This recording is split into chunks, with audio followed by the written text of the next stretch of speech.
అందరికీ హాయ్ అండి. ఈరోజు వీడియోలో సజ్జలతో హెల్తీగా, టేస్టీగా కరకరలాడే చెక్కల రెసిపీ చూపిస్తాను. తిన్న కొద్దీ తినాలనిపిస్తుందండి. అంత టేస్టీగా ఉంటాయి. ఒక్కసారి చేసి పెట్టుకుంటే ఎన్ని రోజులున్నా పాడవవు. కరకరలాడుతూ స్నాక్స్ టైంలోకి మంచి టీ టైం స్నాక్స్, హెల్తీ కూడా. తప్పకుండా ట్రై చేయండి. లేట్ చేయకుండా రెసిపీ విధానం చూసేయండి. ఈ రెసిపీ కోసం ముందుగా మిక్సీ జార్లోకి మనకు స్పైసీకి తగ్గట్టుగా 7-8 వరకు ఎండుమిర్చి వేసుకొని ఇలా కోర్సుగా గ్రైండ్ చేసి పక్కన పెట్టుకోండి. ఇప్పుడు 2 కప్పుల వరకు తీసుకున్నాను నేను సజ్జపిండిని. నేనే మిక్సీ పట్టి తీసుకున్నాను. మీకు కావాల్సిన క్వాంటిటీలో తీసుకోండి. తీసుకున్నాక ఇందులోకి రుచికి సరిపడా సాల్ట్, ఒక 1/2 టీ స్పూన్ వరకు వామ్ను ఇలా కొంచెం నలిపి వేసుకోండి. ఫ్లేవర్ బాగా తెలుస్తుంది. తర్వాత మిక్సీ పట్టి పెట్టుకున్న రెడ్ చిల్లీ ఫ్లేక్స్ వేసుకోవాలి. తర్వాత ఒక 4 గంటల పాటు నానబెట్టుకున్న శనగపప్పు వేసుకోవాలి. మనం చేసుకోవాలనుకున్నప్పుడు ఒక 4 గంటల ముందే కొంచెం శనగపప్పును నానబెట్టి వేసుకున్నామంటే చాలా టేస్టీగా ఉంటాయి ఈ స్నాక్స్. అంతా మిక్స్ అయ్యేటట్టు ఒకసారి బాగా కలిపేసుకున్నాక కొద్దిగా వాటర్ యాడ్ చేసుకుంటూ పిండిని చపాతి పిండిలాగా కలుపుకోవాలి. పిండిని కొంచెం లూజ్గానే కలుపుకోండి. లూజ్గా కలుపుకుంటే క్రిస్పీగా వస్తాయి. గట్టిగా కలుపుకున్నారనుకోండి గట్టిగా ఉంటాయి చెక్కలు.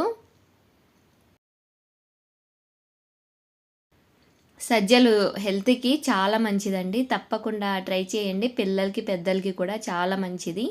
ఇలా పిండిని కలుపుకున్నాం కదా, ఇందులో నుంచి కొంచెం పిండిని తీసుకొని చిన్న బాల్లాగా చేసుకొని ఏదైనా తడి క్లాత్ మీద ఇలా నేను వీడియోలో చూపిస్తున్న విధంగా ప్రెస్ చేసుకోవాలి. మీ దగ్గర చెక్కలు ఒత్తుకునే మేకర్ ఉంటే అందులో అయినా కవర్ పెట్టేసుకొని ఒత్తుకోవచ్చు. లేదంటే తడి క్లాత్ మీద ఇలా చేత్తోనే ప్రెస్ చేసుకోవాలి. మరీ మందంగా కాకుండా మరీ పల్చగా కాకుండా ఇలా ప్రెస్ చేసుకుంటే సరిపోతుంది. ఇలా క్లాత్లో ఎన్ని పడితే అన్నింటినీ ఇలా ముందుగానే ప్రిపేర్ చేసి పెట్టుకోవాలి. మిగతా పిండికి గట్టి పడకుండా ఏదైనా గిన్నె కానీ క్లాత్ కానీ కప్పి పెట్టుకోండి.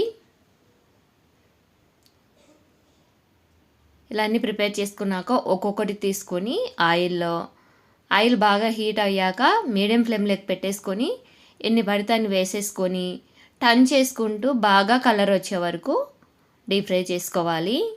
హై ఫ్లేమ్లో పెట్టామంటే ముందుగానే కలర్ వచ్చేస్తాయి, లోపల మెత్తగా ఉంటాయి క్రిస్పీగా లేకుండా. మీకు క్రిస్పీగా రావాలంటే మాత్రం సిమ్ ఫ్లేమ్లోనే బాగా కలర్ వచ్చే వరకు డీప్ ఫ్రై చేసుకొని తీసుకోండి.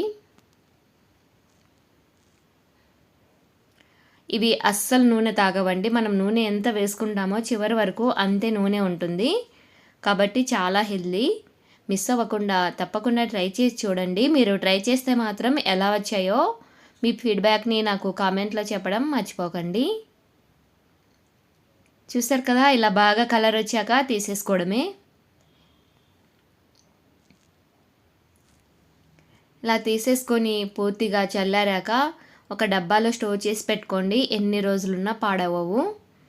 అలాగే నెక్స్ట్ వై కూడా వేసుకోవాలి. మరీ ఎక్కువ వేసామంటే బ్రేక్ అయిపోతాయి. చూసుకుంటూ ఆయిల్ ఎన్ని పడితే అన్నీ మాత్రమే వేసుకోండి. రెసిపీ నచ్చితే like and share and subscribe. Thanks for watching.